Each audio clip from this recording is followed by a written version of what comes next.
Tuhan bersamamu. Inilah Injil suci menurut Lukas.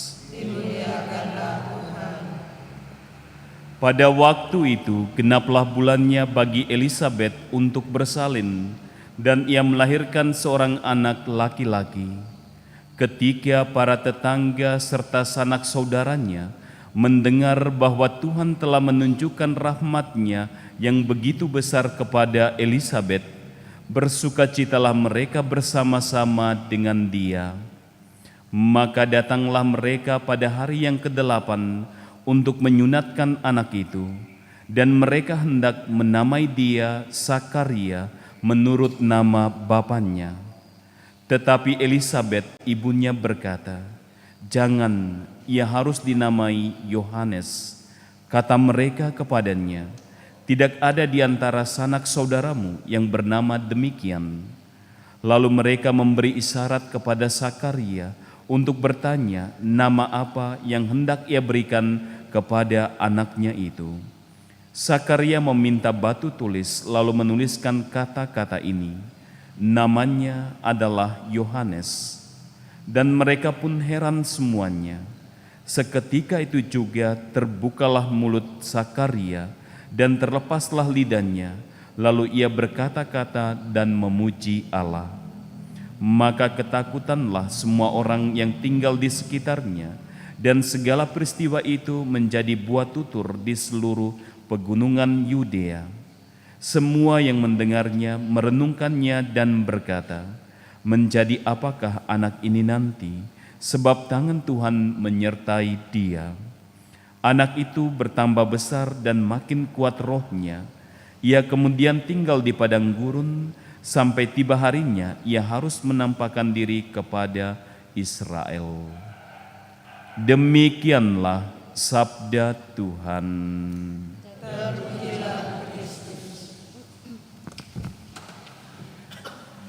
Saudara-saudariku yang dikasihi Tuhan, merayakan hari kelahiran Santo Yohanes Pembaptis berarti mengingatkan kepada kita sekalian bahwa di dalam hidup ini tetap mengandalkan Tuhan sebagai yang murah hati. Tuhan adalah kelimpahan di dalam hidup kita.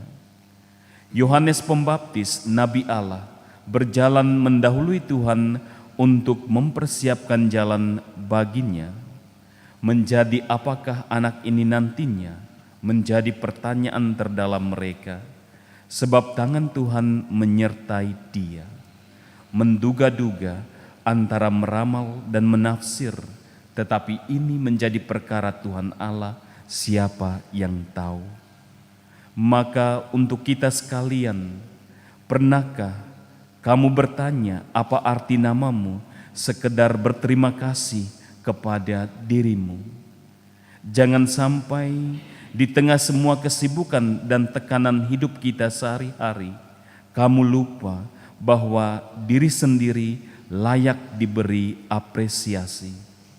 Kenalilah dirimu supaya kamu semakin sadar dalam setiap hari dirimu akan tetap berjuang, melangkah maju meskipun terasa berat, dan tetap bertahan di saat-saat kamu mengalami hal yang paling tersulit.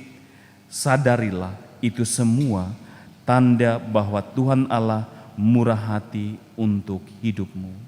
Maka sekali-sekali tidak boleh mengeluh dan menghakimi dirimu, bahkan mempertanyakan Tuhan ada atau tidak untuk hidupku.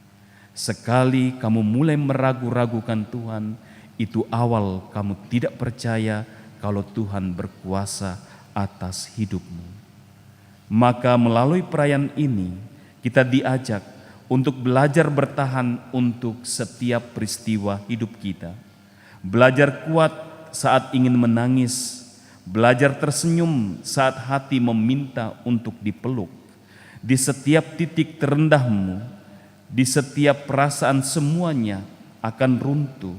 Di saat tenagamu habis, nyaris tak tersisa, mungkin orang lain melihatnya sebagai luka di dalam hidupmu, namun kita sebagai saudara-saudari Yesus, anak-anak gereja, kita harus melihatnya sebagai pelajaran kehidupan.